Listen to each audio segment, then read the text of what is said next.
Bienvenue la famille madridista, on se retrouve pour une nouvelle vidéo sur l'actualité Real Madrid. Le Real Madrid, avec la loi de l'effort minimum, bat la Real Sociedad. Rejoins la chaîne, en vous abonnant pour rater aucune de nos nouvelles vidéos. Je vous partage tous les infos du Real Madrid chaque semaine. N'hésitez pas à vous abonner en activant la cloche de notification pour suivre toutes les dernières informations du Real Madrid. Je vous dis tout, on commence. Le Real Madrid, avec la loi de l'effort minimum, bat la Real Sociedad. Arda Güler a marqué le seul but légal du match, car le VAR en a annulé un pour Taïk Kubo. Le Real Madrid a battu la Real Sociedad à Saint-Sébastien avec la loi du minimum d'effort. L'équipe blanche a eu 2 occasions claires de marquer et une seule a suffi à Arda Güler pour marquer et donner la victoire à un Real Madrid qui se rapproche chaque jour du titre de champion. La Real Sociedad, pour sa part, a toujours essayé, mais elle a raté un but et lorsqu'elle a marqué, le VAR l'a annulé. Le duel de Saint-Sébastien a été marqué pour le Real Madrid par le match du mardi 30 avril prochain contre le Bayern à Munich. C'est le match aller des demi-finales de la Ligue des Champions et après avoir remporté la classique, l'ordre de préférence d'Ancelotti a changé. Et cela s'est vu dans leur 11, où le moins commun a débuté dans un 11, avec 9 changements par rapport au classique. Ce fut au tour de Kehra, Arda Güler ou Ceballos de se justifier face à Ancelotti face à une Real Sociedad qui a tout sorti en quête d'une victoire qui s'imposerait davantage dans la zone européenne. Le 11 Frankenstein d'Ancelotti a permis à l'équipe basque de prendre le contrôle dès le début du duel et, il faut le dire, de toute la première mi-temps. Le Real Madrid a à peine quitté le terrain, le Real pressant et créant du danger, même s'il y avait peu d'occasions et celles qu'il avait été contrecarrées par Kepa.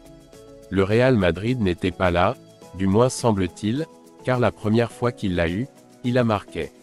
Carvajal a mis le ballon au centre de la surface, Zubeldia n'est pas arrivé à temps pour tenter de dégager ce centre et Arda Güler a semblé porter le score à 0-1 à la 29e minute.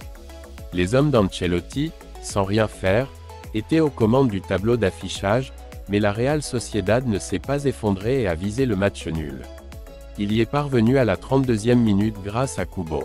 Munuera a marqué le but et a ignoré les protestations des joueurs du Real Madrid qui ont demandé à Barrenechea de commettre une faute sur Tchouaméni au début de ce jeu. Ce à quoi Munuera Montero a prêté attention, c'est au VAR qui lui a demandé d'aller voir l'action. Il l'a vu et la conclusion, un but refusé à la Real Sociedad, avec la colère des supporters et de l'équipe basque qui continuait à chercher le match nul. Le Real n'a pas eu de succès et est allé à la mi-temps alors que le Real Madrid menait 0-1. La seconde mi-temps a commencé avec une occasion pour l'équipe locale, mais Kepa a évité l'égalisation de Tourian. Une véritable frayeur pour un Real Madrid qui dans ce deuxième acte s'est montré plus pour le but de Remiro que dans le premier, mais pas assez pour faire la fête car les Blancs ont continué à jouer ce qui était juste et nécessaire. Tout le contraire de la Real Sociedad qui, même si elle n'a pas autant commandé qu'en première mi-temps, a continué à pousser à la recherche du match nul. Ainsi, les minutes passèrent sans qu'il ne se passe grand-chose sur le terrain, au-delà de ces tentatives de l'équipe basque contre un Real Madrid qui, malgré cela, vivait relativement sereinement.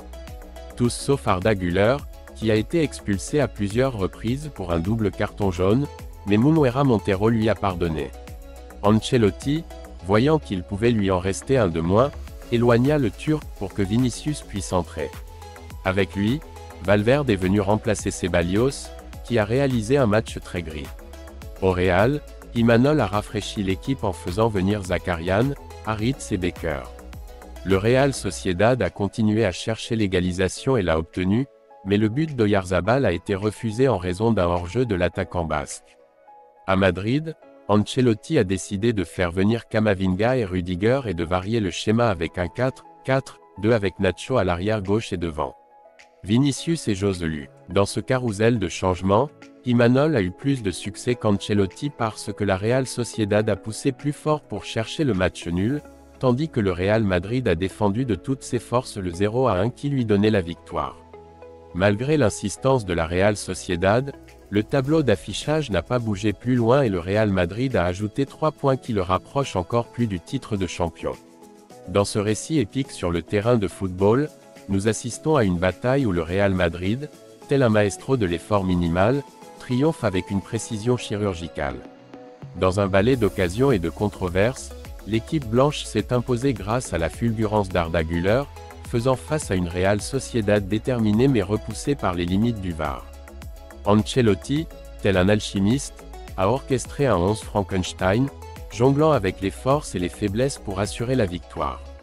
Au milieu d'un tourbillon de substitutions et de stratégies, le Real Madrid a défendu son avance avec ferveur, résistant à l'assaut incessant de son adversaire. À travers cette saga de passion et de détermination, le Real Madrid avance inexorablement vers le titre de champion, captivant les spectateurs par sa maîtrise et sa détermination implacable sur le chemin de la gloire.